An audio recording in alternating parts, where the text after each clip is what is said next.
Together, Jacob and I have made quite a few films, Electric Nostalgia. If you got from that video, we're currently working on Shifter, post-production on that, so just keep your eye out for that one. But yeah, so now let's jump into it, I guess. Crowdfunding. So as I said, it can be very hard, it's a lot of work, but it is a great resource, and all three of us up here, we wouldn't have been able to make the movies that we've made without it. So it is an awesome and great thing, but yeah, it's very hard, so let's jump into how to do it. Great. So we've kind of got a few different sections that kind of divide a crowdfunding campaign into its big important parts. That's campaign prep, the campaign launch, running the campaign wrap, and then after the campaign, what do you do now that it's done? So let's just jump into all this fun stuff. So let's start off with, in prepping a campaign, well, we just watched some videos that we made. So obviously campaign videos are an important aspect of a crowdfunding campaign. So how have you guys gone into making those videos, and what are the important aspects that you think are important for those videos? Well, for me, what I've noticed, the things that I contribute to the most is whenever you see a video that's been produced that shows already that there's work that's already been invested into the project. Because you're giving money to people that you don't know. It's kind of going into a vacuum. So a proof of concept of sorts. So whenever I set out to make a promotional video, I try to give them an idea of what they can expect from me as the filmmaker. So I'm less interested so much in telling them all the kind of logistical details that will be on the site that they're already on, and showing them something visual to kind of captivate them and show them kind of what my voice is. So. Yeah, I agree with all that. And then for us, for Electric Nostalgia, which was our first Indiegogo campaign, it was just kind of an introduction to us and why we wanted to make this movie. And the main thing is just like keeping things clear, clarity, being very upfront with why you need the money, what it's going to be used for. And then, yeah, hopefully showing with we're on set of proof of concept video, something that really shows, it doesn't have to be like an actual scene from the movie. I don't think either of us, those things are in the movie. But they're just kind of, gives an idea of the atmosphere, gives an idea of the tone, what we're aiming for, and what hopefully the people who come across it online can expect from it. So, yeah, for our campaign video for Shifter, we kind of expanded on it. Well, for Nostalgia, we kind of introduced ourselves because I had like this voiceover narration. I was like, oh, I've always wanted to make movies since I was a kid, and blah, blah, blah, blah. Like, just really kind of bringing out the sincerity and trying to kind of bring an emotional core to it because it's true. And so with Shifter, since we had done all that, we decided to kind of expand and kind of bring in other people, and that's why we had so many other people talking in the video, was we kind of felt like getting some of that validation from filmmakers and other influencers. That a lot of the people in those interviews were not filmmakers. Kind of getting that outside validation we thought was going to just add just a little bit of weight to what we were asking for. And so that was kind of our approach for each of those videos.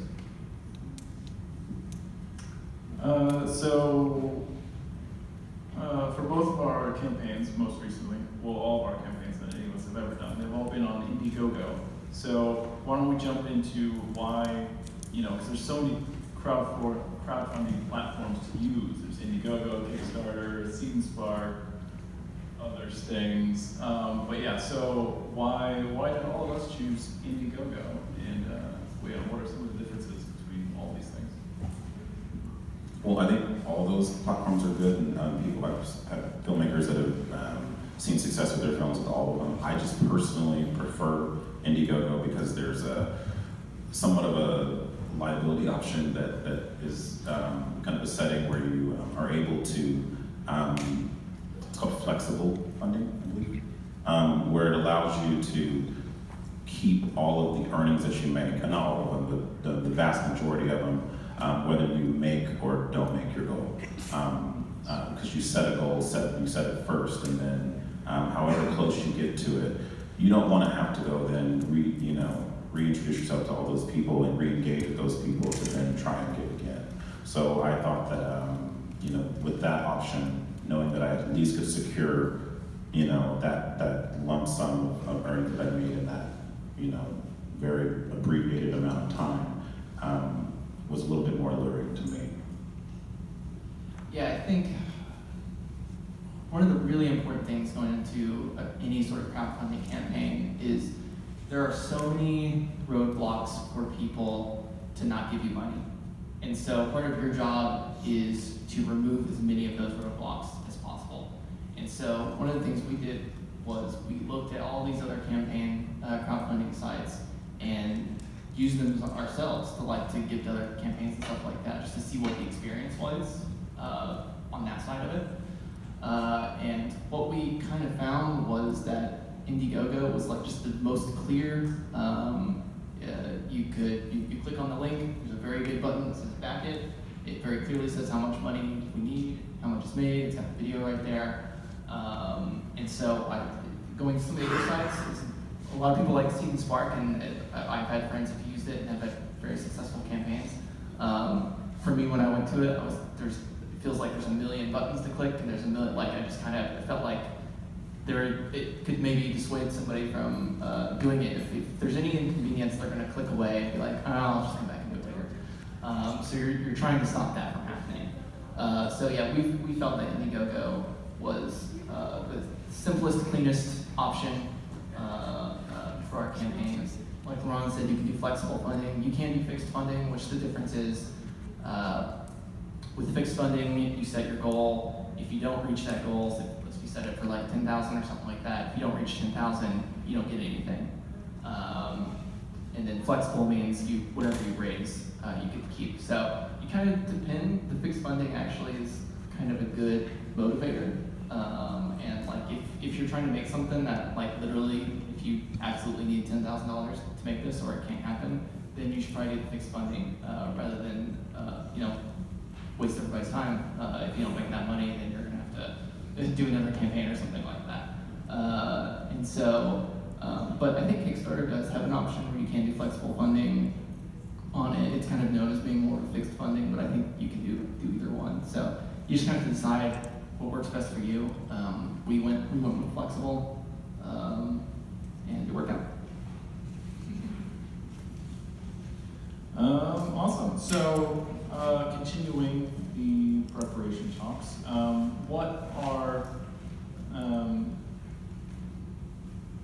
what in general are kind of some of the best practices you guys have found that you can do in prep for a campaign to ensure that your campaign gets the widest reach possible, get the word out?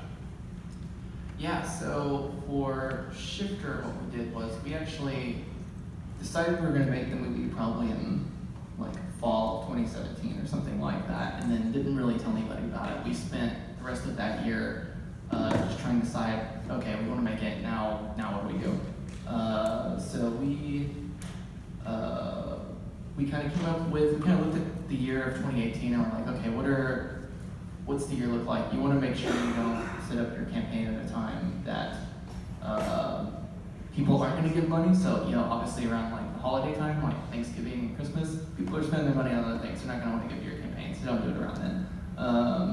Don't do it right before, in April, right around tax season. People are kind of dealing with that. They don't know what they're going to get. So just kind of avoid that area. So we thought kind of a summer campaign would work. And then we noticed that, oh hey, Dead Center is every year. So we kind of decided to use Dead Center as kind of a springboard for our campaign. So we kind of built everything around that. So we're like, okay, we're going to announce the project 2 or 3 weeks before Dead Center. And then we're going to use Dead Center somehow. At the time, we didn't know what we were going to do to just get the word out. And then we were going to start the Indiegogo the next week, I think. And so what we did was we reached out to a bunch of influencers and people who've just been really supportive to us over the years, and we created kind of a club, if you will, a secret society of shifter ambassadors that we called the Shifties. And so these were people that a lot of them were the ones in that video that we just showed, but not just filmmakers. Like some of them were just our friends who've been really supportive. Some of them were people who work for the Oklahoman. Some of them were people who own a comic book shop. Stuff like that. But all of them had at some point been supportive of us and our work. And so we just kind of gathered them all into a room. We introduced them to the project. This is before we announced it publicly, so they all got kind of hear everything firsthand. And then we just talked to them. We just brainstormed. It was like a 2-hour meeting or something like that, where we were just like, okay, what would you guys want out of the campaign? What would get you to contribute? And that's where we came up with the ideas. We went to Dead Center. We decided to, we had stickers made. We passed those out to people waiting in line at Dead Center. We had our friend who, she's in the video. She's a cosplayer. She does comic conventions and dresses up as comic book characters. We're like, cool, we'll make her dress up as a character from our movie. And so she had all this weird makeup on her face and stuff like that. She was one to go to the parties and hand out stickers. And then we used these ambassadors they helped with our launch, and we'll get more into that later. But they were great for just kind of helping brainstorm and come up with some general ideas, and then we're able to utilize them throughout the campaign. And we'll talk more about that as we go. Also, developing a brand. It's important whenever you have a project that there's a definitive look for your project, so that when you see it online, whether it's a logo, whether it's a catchphrase, something that is identifiable, for your product. And making sure that that's prominently displayed each time you make a post, each time you make a tweet, each time because every time their brains are going to start seeing it and remembering it, and just like we do with advertising. So it's important to develop that early on, so that once you launch it, you already have that, in second place for people to identify. So. Yeah, one of the things that came out of the meetings with the Shifties was the idea of using the hashtag #ShiftHappens, and that became kind of our thing. There were a lot of shifter puns. Yeah, as many shift puns as we could come up with. Shift hits the fan, shift faced. There's a lot of good ones. So many. But yeah, so we kind of started using those hashtags, and it actually is funny. I think people remember Shift Happens more than they remember Shifter. I've had people be like, Shift Happens. I'm like, yeah. So we're changing the name of our movie. No, but Jacob did mention shifter stickers earlier, and I just want you to know that we got a bunch, so hit us up afterwards if you guys want some stickers. Never pass up an opportunity to market your movie. Exactly. That's why we're here. So, continuing prepping.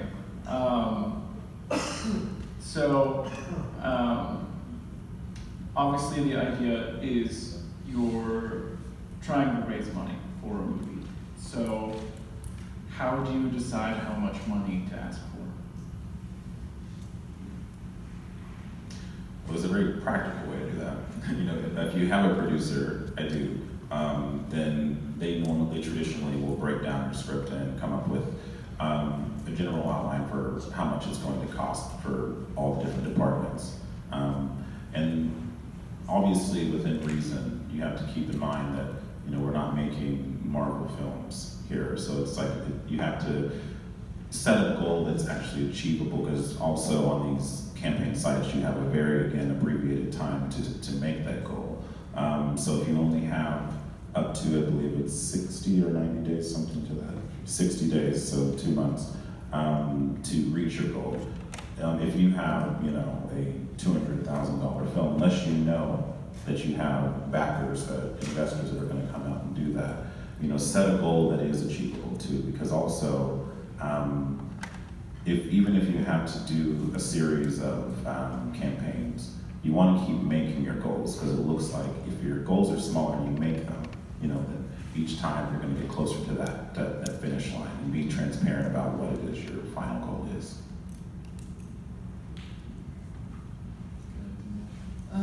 Yeah, I think for us, figuring out what to ask for, I think we kind of did more of a reverse engineering. We were like, we'll ask for this much, and then we'll figure out how to make a movie within that. But we were able to, we just kind of taking account to, okay, what are the resources we have available to us already? What are things that we know we can get for cheap? And then, going from there. So I think we decided, we kind of looked, for Shifter especially, we looked at how much it ended up costing to make Electric Nostalgia. It was definitely more than we made in our Indiegogo. So we kind of ended up asking, we kind of were like, okay, if we have at least $25,000, we know we can make a decent movie. And so we started there, and then we're like, well, let's add another $5,000. We'll ask for 30. So that's kind of how we ended up there, and then we kind of from there figured out how to make the movie within that. You have to be smart. You have to be safe about that. If you've got a superhero movie or something like that, then your budget's probably going to go up. But if you know you kind of have built your script around what you already have and stuff like that, you can probably make it for fairly cheap if you just kind of take into account the resources that you already have. Word. So obviously one of the big draws to crowdfunding campaigns are perks. So what perks do you offer, and how do you figure out what those perks are going to be? Perks, yes. So with the perks, on these sites, obviously, it kind of incentivizes people to give in different price brackets. So you say to yourself, one thing to keep in mind that I always tell people, it's awesome to get perks, but you also have to think that the money that those perks, that you're investing in is coming from your own resources. So obviously doing things within your own means. Not everything you don't need to give away your car as a perk.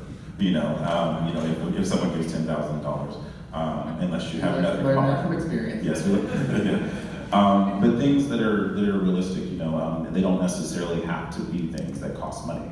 It could be, you could have a signed copy of the script that you already have in your possession. Something to that nature. Inviting people to, the set, to visit and kind of be a part of the experience that they donated to. So being creative with those kinds of ideas, and reasonable too, so it is an investment of their time, an investment of their generosity as well. Yeah. Sure. Yes. What kind of people usually invest in something like what y'all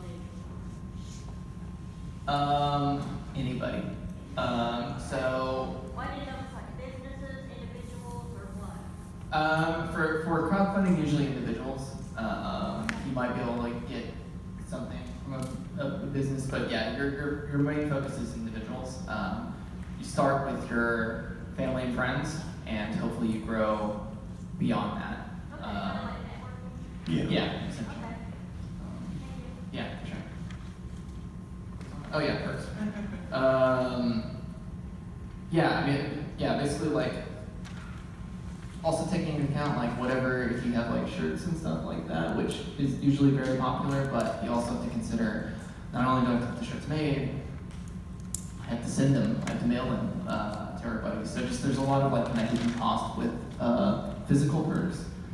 You should definitely have them because they are very incentivizing, but not every perk that you have listed needs to be something physical. So a really popular one that we did was if you give a certain amount, you can be a background extra in the movie. And that one, a lot of people took advantage of that one. That's one you want to be careful of because too many people sign up and that can get out of hand pretty quickly. The perks was when our shift puns came very handy because you get to name the perks on Indiegogo, so that's where we utilize as many shift puns as we possibly could. Yes, it's very important to become a meme.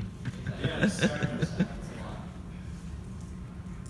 All right, so that's enough about prep. Let's get into actually doing the campaign. So don't sleep. Yeah, that's a big part of it. Okay, so you're launching a campaign. How do you do that? How do you make the kickoff of your campaign an event, basically? So for me, for my first film, and I actually just kind of, it was just with a little bit of winging it, without having any knowledge for the first time. But what's really important, what I've learned on both of the 2 times I've done this, is to make sure that you're engaging with the people that are donating beyond the digital space. And so I conducted a launch party, which was just something that got set up for a venue and invited people to come out for me to engage with them personally and tell them, to their face what it is I'm doing, what my goals are, what we're trying to set up here. And the good thing about that is that all those people that saw me, now when they see that logo that we've branded, they'll know what that is and they'll be able to tell somebody else about it.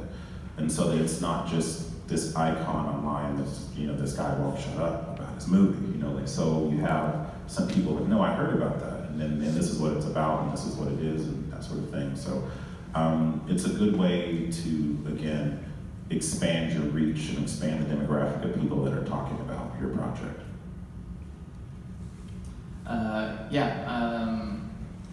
Really, really important to go big. And at first,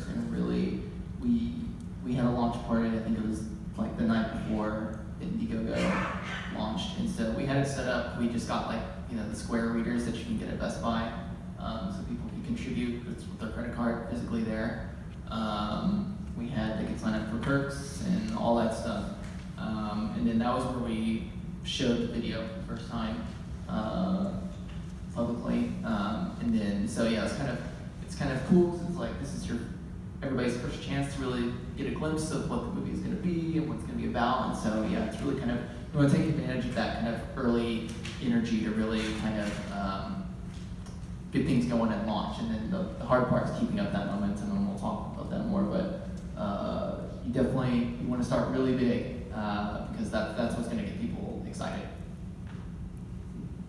So you start big with an event, but physical events are great, but also are there some super cool secrets you can do as far as the actual campaign itself to get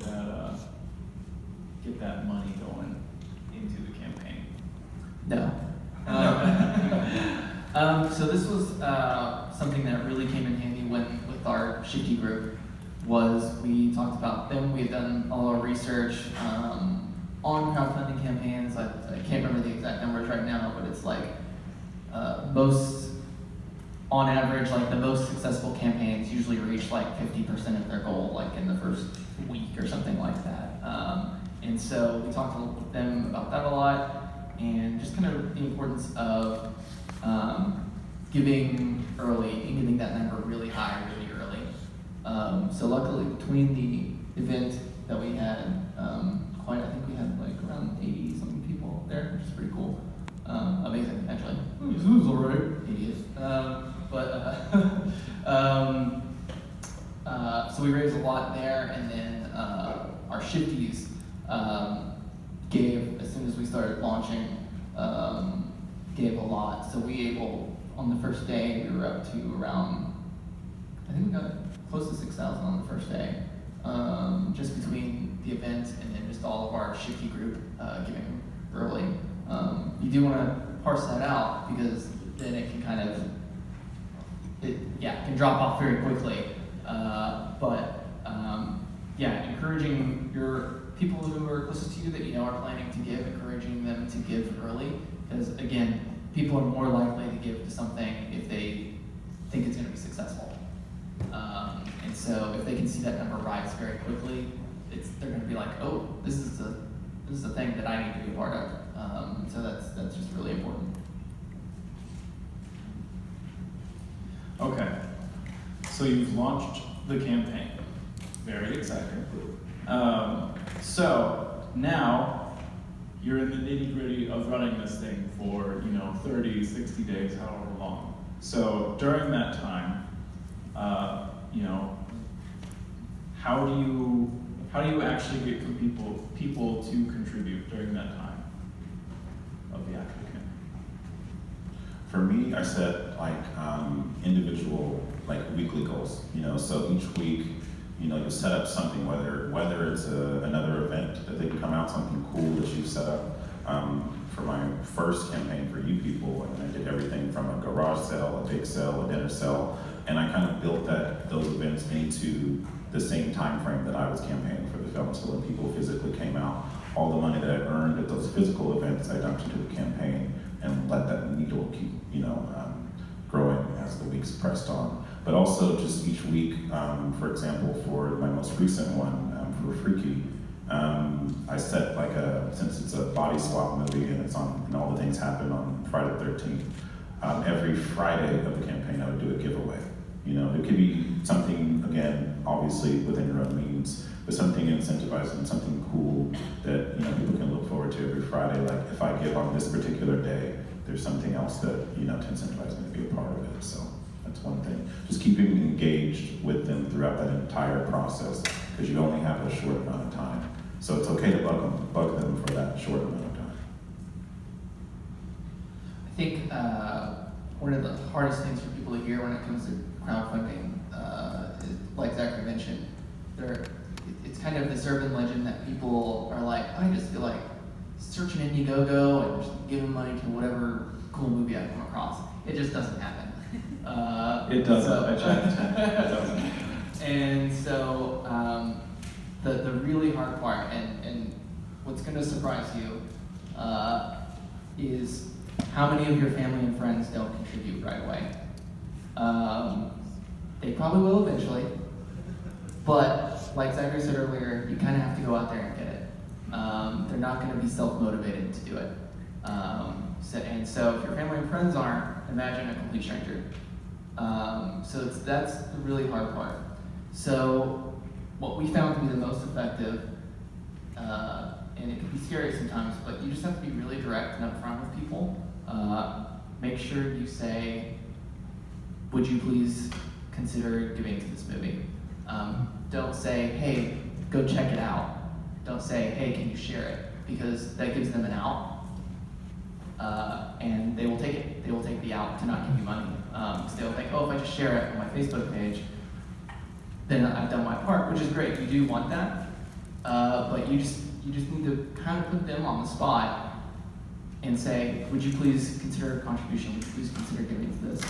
Another thing, if you notice, I just said contribution, not donation. You need to make them feel that this project isn't just for Laurent, it's not just for Zachary or me. This is a project for everybody. This project being successful is good for everybody. And so what language you use is very important. So say consider a contribution rather than saying a donation, because donation implies I'm just giving you money. Contribution is more of I'm helping this get made. I'm a part of this. So that's why we tend to use that verbiage. And then the other hard part is you do have to reach out to people personally. Just sharing things on Facebook once a week or on Twitter or on Instagram, that's great. You absolutely need to do that constantly. But probably, I think there's like around 200 or so people who end up giving to our campaign. Either me, Zachary, or Vinny, our other producing partner, or one of our shifties probably personally talked to each of those 200 people and personally asked them to give money.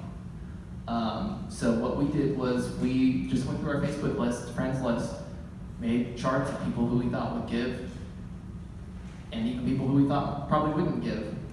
We put them on the list as well, and we just kind of broke it down, and throughout the whole campaign, we would send them messages individually and just say, hey, I'm working on this thing, I'm really excited about it, would you please consider going to our site and consider a contribution?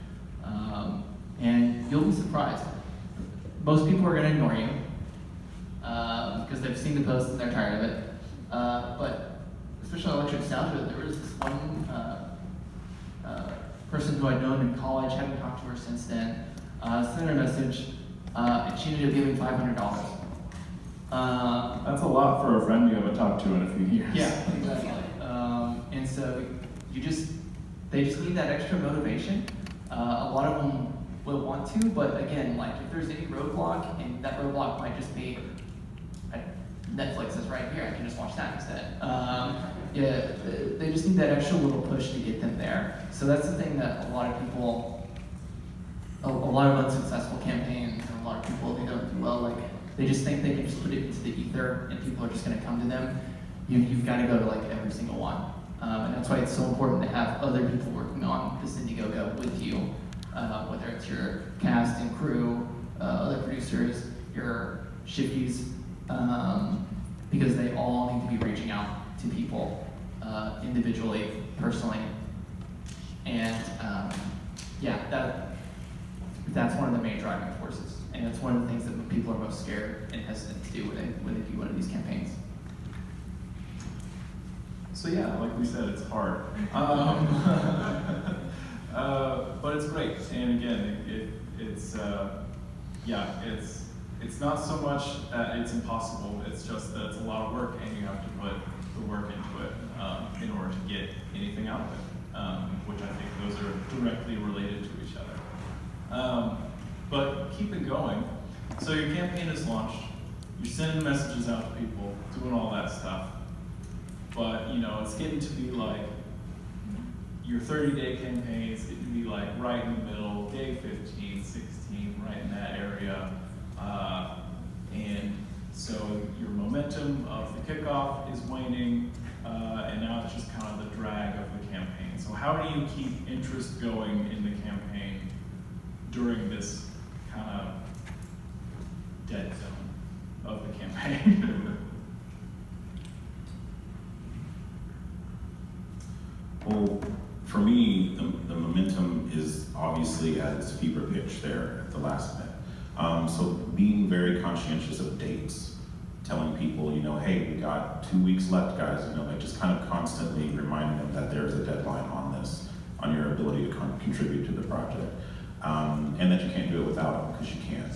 So it's also very, just important to constantly remind them that their contribution is directly related to the success of the film, directly related to it, being a physical, tangible thing.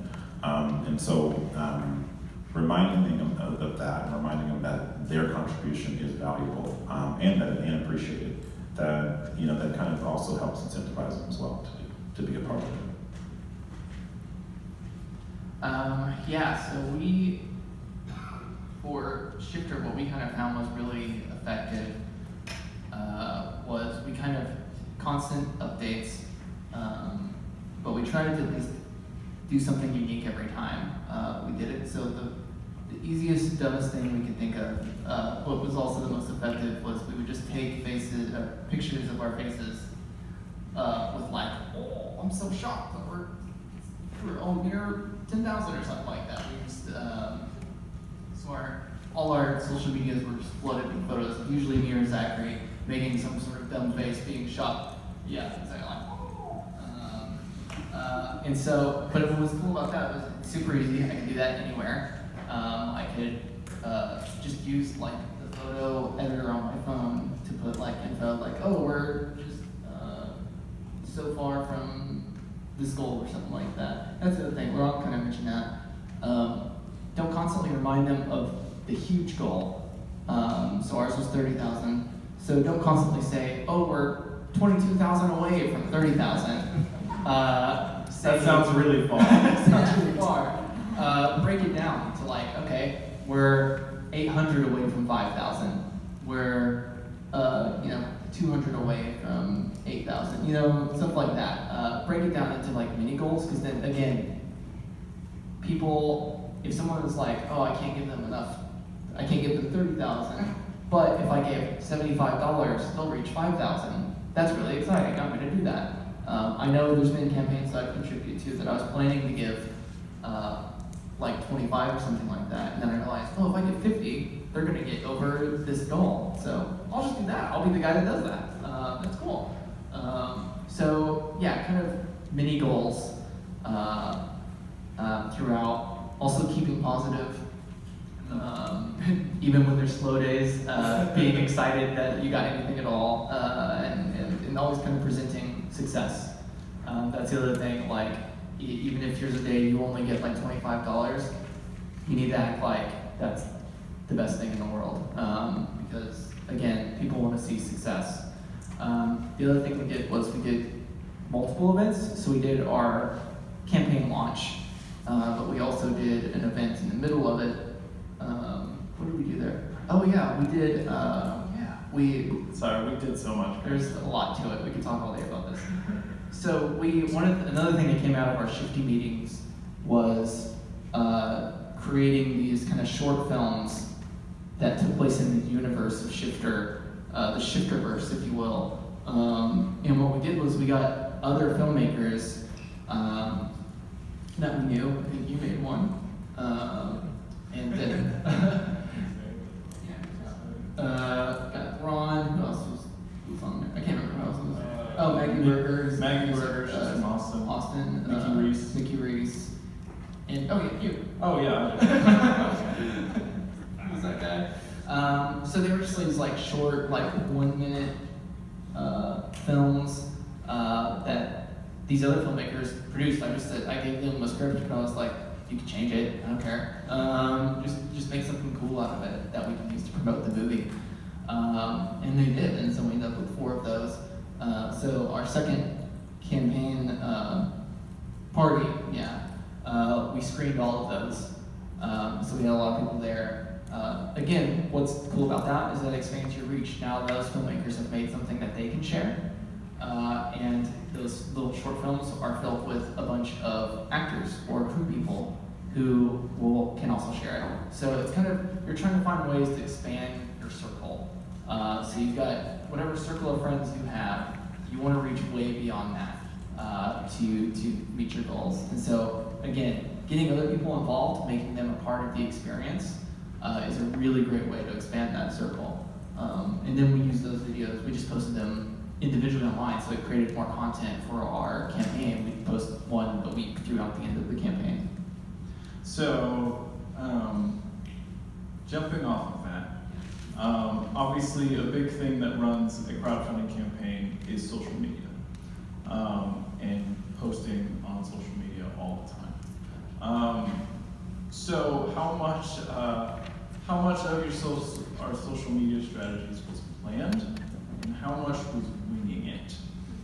What was like the percentage balance there? For me, it's 80-20 planned, 20% planned. But just because I'm an A-type personality, so. But I mean, there's always a little bit of winging it. You kind of see how people are engaging with it, and you see like, okay, so this idea didn't work so well, so let me try things. This did. So, and just constantly being self-aware of different things like that. And it's fine because you're learning, you're growing, you're finding out how people respond to your work, respond to the way you deliver it. So definitely come up with a plan, but be prepared to change it. Yeah, exactly. I think we went into it having a plan, and then by the end of it, we were flying by the seat of our pants because you kind of. Oh, we were. Like you said, as it goes, you see what things people are responding to and what things aren't doing as well. So you need to adapt to what's happening. And so, like I said, we found that the silly photos of our weird expressions on our faces, that wasn't necessarily the plan, but it started working, so we did it 5 times a day. People were very tired of seeing it.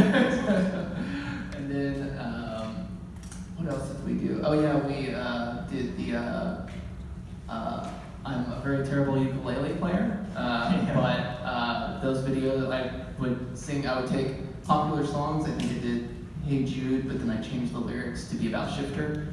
And I would sing those and play those, just a short 30-second video and post those. And those were really popular. That wasn't planned. We just kind of in the moment were like, oh, we need to post something.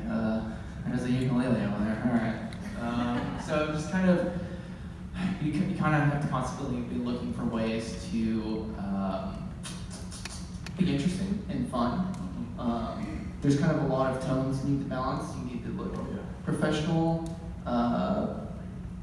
You need to look like confident but not pretentious. You need to you want to be fun, but you don't want to be too silly. I mean, we got pretty silly. But you just constantly be on the lookout for things you can do that are interesting, that are easy, things that you already have, all that. But yeah, that's another thing I see with a lot of Indiegogo campaigns or crowdfunding in general is people think, oh, I just need to post the link.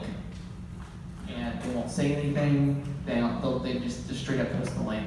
And really adding that human element is what's really gonna sell people. So if you post the link, post like a personal message like about why you think it should be made or why the story is important to you, or just your excitement, just something, one sentence, 2 words, I don't know, just something. They just need, the people following you on your social media need to understand why you're posting this. And then just doing it constantly. We did like a joke, but we each of us probably posted at least 5 times a day about it. Again, it was a constant struggle, constantly trying to find new ways to present that exact same information. Again, using kind of the mini goals idea of as people contribute, just constantly reminding them, hey, we're this much closer to 5,000. Hey, we're this much closer to 8,000. Yeah, I'll stop there. Yeah. And just as a silly example of what I did a lot on during the Shifter campaign, because I did most of the official posting through the Shifter social media handles beyond my own personal stuff. Mostly I would just look around my house and try to grab inspiration from whatever was around. So one time that meant there was a skillet in the kitchen, and so I filled it with Shifter stickers, did a close-up of me holding the skillet, said cooking up something good. So that's just an example of just some of the, it doesn't all have to be like super fancy, serious stuff. Like it can be, silly things that you can do in, a few minutes work. But anyways, it's just constantly doing something.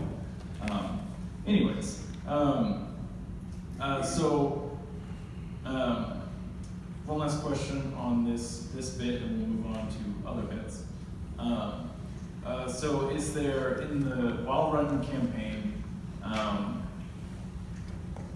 as far as like actual contributions going, what are some things you can do with that? Like, can you be like super fancy and like kind of plan out when people are going to contribute a certain amount, or do small little kind of mini campaign pushes within the larger campaign to help incentivize people to contribute?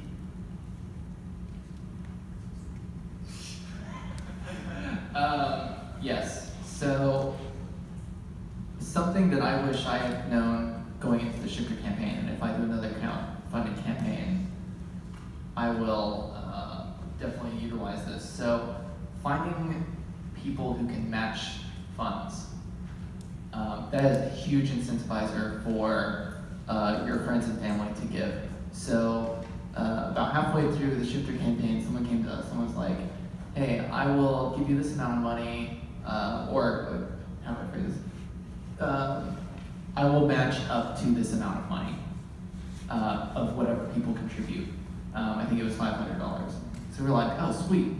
So they're like, in this 24-hour period, if you do this, I'll match everything that people contribute up to $500. We're like, sweet, great.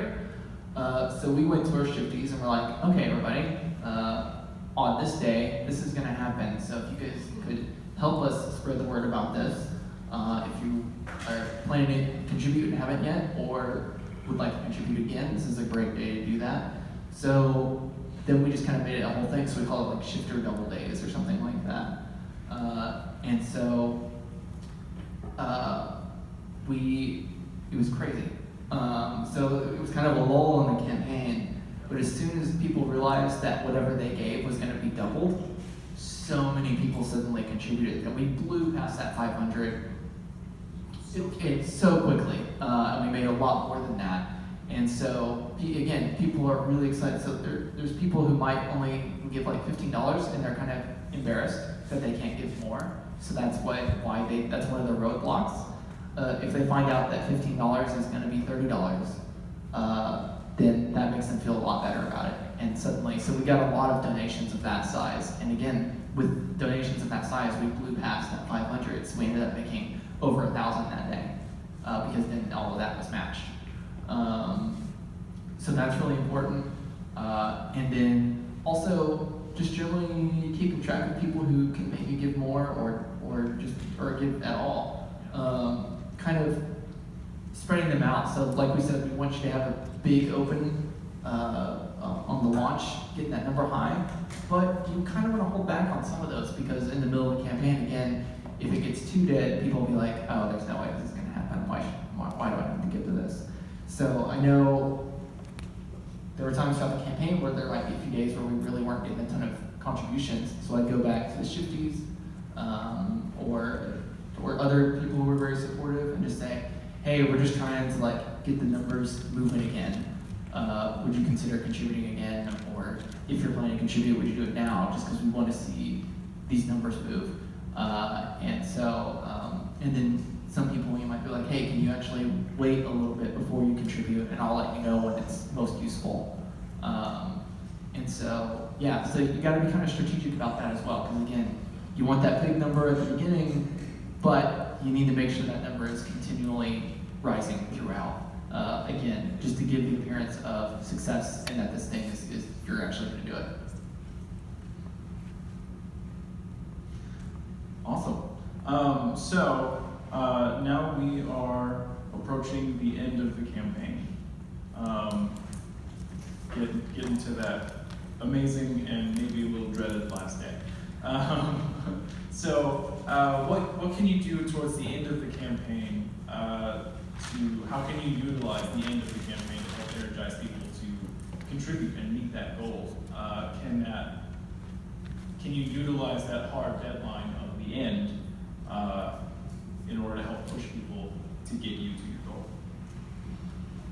Yes, I think, again, setting a hard deadline there, being conscientious of that so they're always aware that there is a time limit on how and when they can contribute to the project.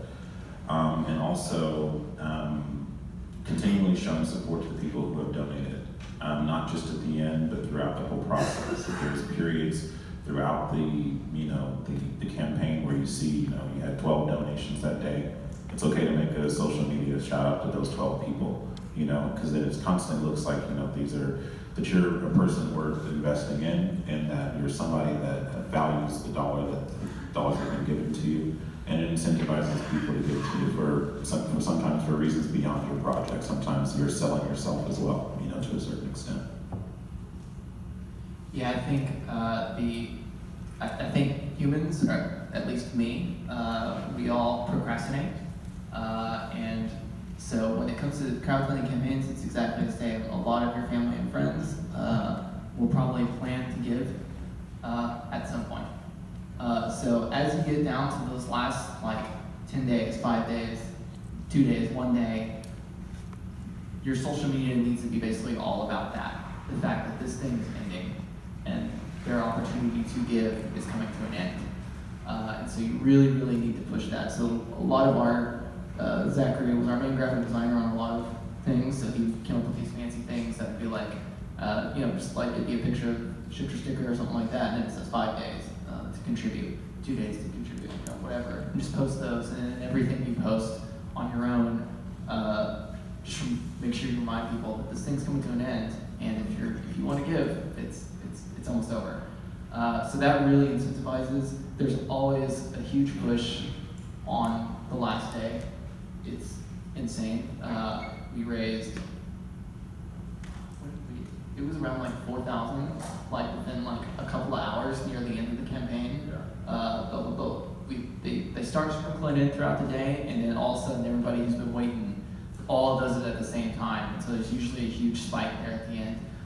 Again, only if you keep reminding people that this is the end. So especially that last day, you have to make sure that you're very, very loud and clear that this is the last day.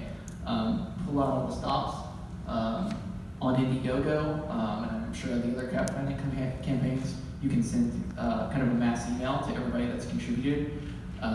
You should be doing that throughout the campaign, updating them, being very appreciative of them for giving, and then also casually reminding them that they can give again. And then, so yeah, make sure they know. We talk to our shifties, make sure they know. Like, so on that last day, there was just a huge push. If you were anywhere near my friend circle on Facebook or social media, you probably saw something about Shifter. You might have just scrolled past there, I'm like, what is this? But you probably saw it.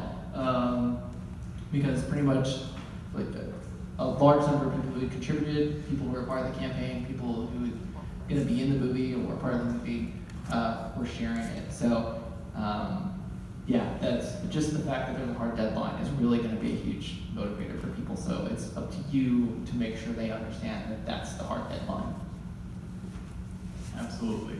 I think we're just about out of time, but one last thing I want to say or ask you guys about is, okay, so you've done your campaign, and now it's over. You raised your money, hopefully you met your goal. If you did flexible funding, then you get to keep whatever it is you made, which is great. What do you do now? And now that campaign's over, like, what do you do now? And how important is it to show your appreciation to your contributors for contributing to your campaign? Well, just like the launch party that I host right before the event, I always host kind of a wrap party of sorts for the campaign. So I welcome all the people who donated to come out, and and normally I get another physical event that they can come to, so I can show them their appreciation for donating to my campaign and being a part of making the movie happen. And also constantly keeping everyone involved updated with the project moving forward, so that they, again, being transparent about where you are with it, so they know that their money went to something that actually has legs on it. So. Yeah, I think one of the absolute most important things you can do is just to show appreciation for everybody that did contribute, or shared it, or was helpful in any way with getting the word out. If you only come to people for money, they're going to see through that, and they're going to see that you're just a person that only comes to talk to them about money. So if you did send a message to somebody, or if you didn't, if anybody who contributes, if you know them personally, you should send them a text or Facebook message, or call them or whatever, and personally thank them for contributing as soon as you realize that they contributed. And then keeping everybody updated on what's going on. Again, you don't want them to just feel involved, you want to involve them. This needs to be a community project. This needs to be something that they are a part of, and you need to treat them as such. They are not just there to give you money. You are there to use the money that they contributed to make something that they are proud of, something that they're proud to be a part of, and will, hopefully, maybe we'll want to do it again. So that's so important, is just being really sincere with people, and just being appreciative, because they're not just vessels to give you money. It was a big decision for them to give you money, even if it's just like $5. They did have to take the time to do that, and so yeah, I can't express that enough. So through social media, thanking people. I think we did like a video of me giving like kind of a sincere, kind of appreciative thank you to everybody. I wrote like a message through the Indiegogo update email thing. Yeah, that's what people need to see. They need to see that they're appreciated, and that you weren't just using them for this thing, that they're a part of it. This is their movie too. And now that you all are informed, go make your movies. Awesome. Yeah, I think we're out of time. Hopefully you guys learned something about crowdfunding. Again, it's a lot of work, but it can be a really great resource to get your movies made. Obviously there's so much more we can talk about with crowdfunding. There's so much to it. So feel free to come up and talk to us if you guys want. And also, don't forget Shifter stickers. Thanks guys.